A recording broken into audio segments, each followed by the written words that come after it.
Hello and welcome to another episode of the Uncommon Energy podcast. Not a full episode here this week. Unfortunately, we did run into a couple of issues. So Azul is already in Japan. He traveled there this past weekend to get ready for the World Championships in Yokohama. And I'm currently sitting in the airport. It is 5 a.m. on Tuesday morning.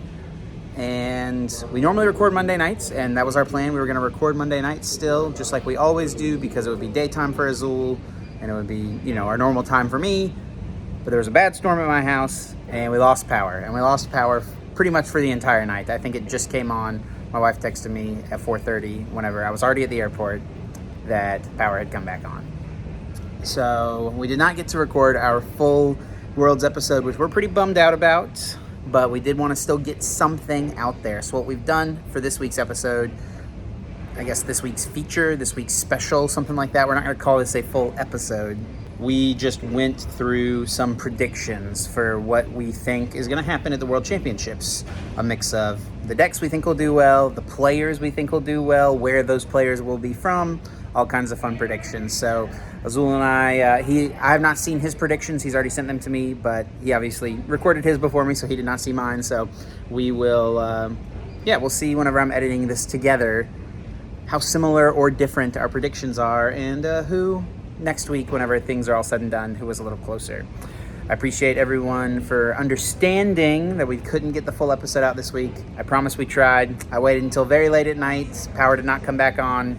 So I said, we just got to try to figure something else out. This is what we came up with. Hope it is good enough. So Azul is going to read off the first question, give his answer, and then I'll give my answer after that. What are going to be the top three most played decks in Day 2 of Worlds? I'm going to have to go with Gardevoir, of course. It'll probably be the most popular deck in Day 2. I'm going to go with Lostina.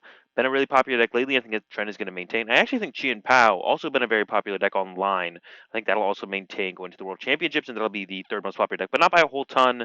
Probably about 12%. Then you'll have stuff like Mew, Lugia, maybe an Arceus deck around 10 to 8%. So Chien Pao's not going to be like head and shoulders above everything else, but I think Lostina and Gardevoir will be a decent bit more popular than most of the other decks. So the top three MetaShare decks for day number 2. I'm going to predict in those top 3 decks, number 1 is Gardevoir. Even though I think it won't be as dominant as it was at NAIC, I think it is still the number 1 deck, and I think most people agree, and I think that will be shown at the biggest tournament of the season. I think Lostina will be number 2. It's a deck that neither Azul or I is like a massive fan of, but you can't really understate its popularity right now and how much popularity it gained in the last couple weeks. So I think we will see a decent amount of Lostina. And number 3, I've got Arceus ? Probably Arceus Giratina. It could be an Arceus Umbreon deck. I honestly think both of those archetypes are going to be really close. And I think Arceus is going to be really popular. I think if you combine all Arceus variants, it actually would be the most popular deck in Day 2 of the tournament, but obviously Arctina and Umbreon are pretty different decks in the way that they play, so I think it makes the most sense to split them up. So Arceus something in the third spot. Which one? If I have to pick one, I'll say Arceus Giratina. Highest placing former world champion. I'm going to go with a pretty safe pick here. I'm going to pick Shintaro. Has won Worlds before, gotten second place at Worlds as well. One of the best players in the game, and we're here in his home country, Japan. So I think Shintaro's going to show out and do very well at Worlds this year. There's quite a few former world champions competing at this tournament, but I think I'm going to pick the 2018 world champion, Robin Scholz from Germany. Robin's had a pretty solid season, and he's just a really overall consistent player, really strong player coming out of Europe. So I think he's going to have a good run. I would predict him to have a really good finish. Not sure if he'll be a 2-time world champion, but I think he'll have a solid finish. I'm going to go with him for my highest placing former Worlds winner. What region will win Worlds? Well, I plan on winning Worlds this year, so I'm going to have to go with US and Canada because I'm from the US. Next, for what region will win, I'm going to go with Japan. They're in their home country, the first time ever. I think that it makes a lot of sense that they would have an overall pretty good showing. So I'm going to go with Japan, someone from the homeland getting the win. Highest placing Lost Zone Giratina deck. Now, I haven't been a big fan of this deck for a while, and I'm still not a huge fan of it. A lot of good players think the deck is pretty good. It's been very popular lately, but I think the World Championships will expose this deck for how good it really is, and I don't expect it to place higher than a top 32 at the World Championships. This next prediction is the highest placing Lost Tina. Once again, a deck that neither Azul or I has been a massive fan of traditionally. But I'm going to give it a top 4 finish, mostly just due to the sheer numbers. Like, I think the deck is still, like, it is a fine deck, but I think there are a lot of problems. But I think a good player piloting it, hitting, the right matchups, getting the solid correct draws, the right sequence of lost zone decisions could definitely make a deep run. I'm going to give Lost Tina a top 4. What deck are people underrating right now? That's a little bit of a tough one, but I do think it is actually the two most popular decks from NAIC, Gardevoir and Turbo Lost Box.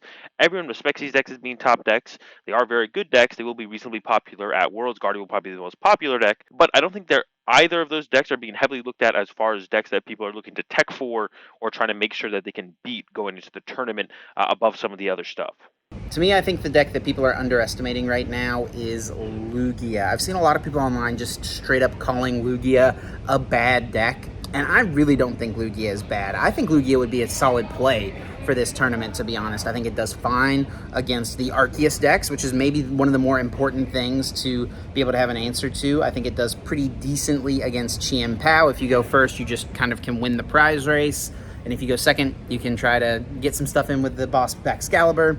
It has a fine Lost Box matchup. The Guardy matchup is kind of the big question mark for me, but I think Gardevoir is going to be playing less Temple of Sinnoh, potentially, and I also think there will be less Spiritomb, which is also another card that's really annoying for Lugia. So with those two things being considered, I actually think Lugia is really solid right now for this tournament, so don't sleep on it. Don't sleep on it. Lugia could do pretty well.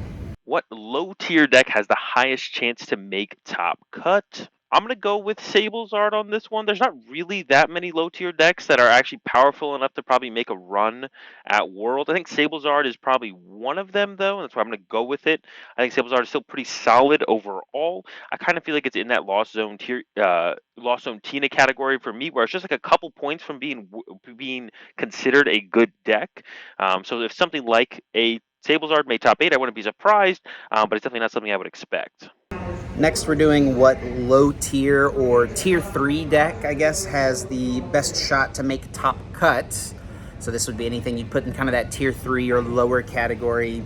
And to me, I think that is actually Miraidon. No secret, Miraidon is a deck that I have been a pretty big fan of traditionally. I think it's solid, and I think that it's good against Arceus, which is, like I said earlier, one of the more important things going into this tournament. And it can do just fine against all the other 2 prize decks. It's probably the most aggressive deck in the format. Pretty much the only thing that can take one-hit knockouts on Pokemon V turn 1 besides Fusion Mew. So I think Miraidon, a good build, solid player, has a pretty decent chance. I don't know if I should say a decent chance, but I would say that of the low-tier decks, it's got the best chance to make top cut. That's the one I'm hoping for. I've got my fingers crossed for Miraidon. What deck will win the World Championships? I'm going to go with Gardevoir on this one. Gardevoir is still by far the best deck in the format. Definitely one of my top considerations to play at the World Championships. If I ended up playing Gardevoir at Worlds, I wouldn't be disappointed in my deck pick as far as that goes, because it is overall the best deck in the format. So definitely the most likely deck to win the World Championships, I think. What deck is going to win? The big question everyone's asking. And I'm going to stick to my guns here with the prediction that Japan would win. I think it's going to be a Japanese player playing Mew VMAX. And I think Mew VMAX is still solid enough right now. I think there will be a little bit less Spiritomb. It's kind of just up in the air to me how much people will respect Mew. And I think that if people do not respect Mew, there's a decent shot that it can run the table. Very strong deck, very consistent. So, yeah, we'll see. Mew VMAX for the win. A Japanese player piloting it. That's my call, at least at the moment. Not sure what Azul's prediction is going to be. Probably himself playing. Who knows what he said, but... And lastly, where will we be going next year for the Pokemon World Championships? I'm going to go with Spain, which has been kind of the predicted location for the World Championships because it does kind of tie into the Scarlet and Violet video game location. So I'm gonna go with that. They did it for London with Sword and Shield. Wouldn't be surprised to do them again with it going to Spain for next year's Worlds for Scarlet and Violet, and it's an excuse for me to go to Spain if the Pokemon TCG World Championships are there because I would love to go there and check it out, and that's gonna do it. Right, Chip from the future here, who realized he forgot to do our last prediction, which was the prediction of where Worlds is going to be next season. They, of course, always announce next season's Worlds in the closing ceremony of the current World Championships. At least that's what they've traditionally done the last few years. I think I said the word traditionally like 5 times in this like short little segment. Someone give us a traditionally counter.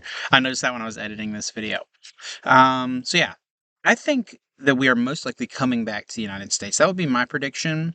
As far as what city in the United States, we got a Los Angeles regional championships, which I think a lot of people did not expect was going to happen. So I'm going to go to the other coast, the other big city. I'm going to go with New York City.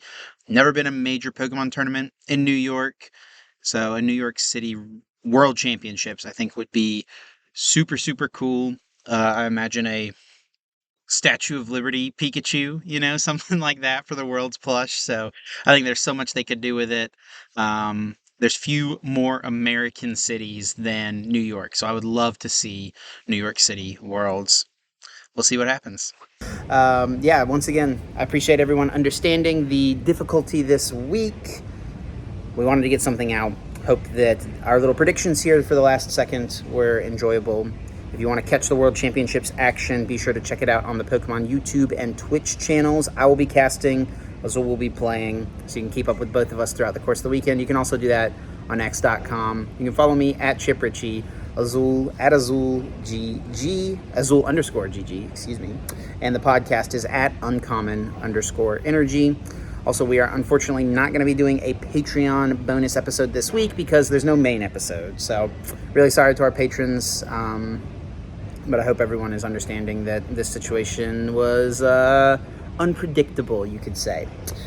We will try to do, we're planning to do a in-person episode next week, recorded from Japan. So that is our plan. Hopefully all those things come to fruition. I've got all this camera equipment with me going to Japan, so hopefully we make it work.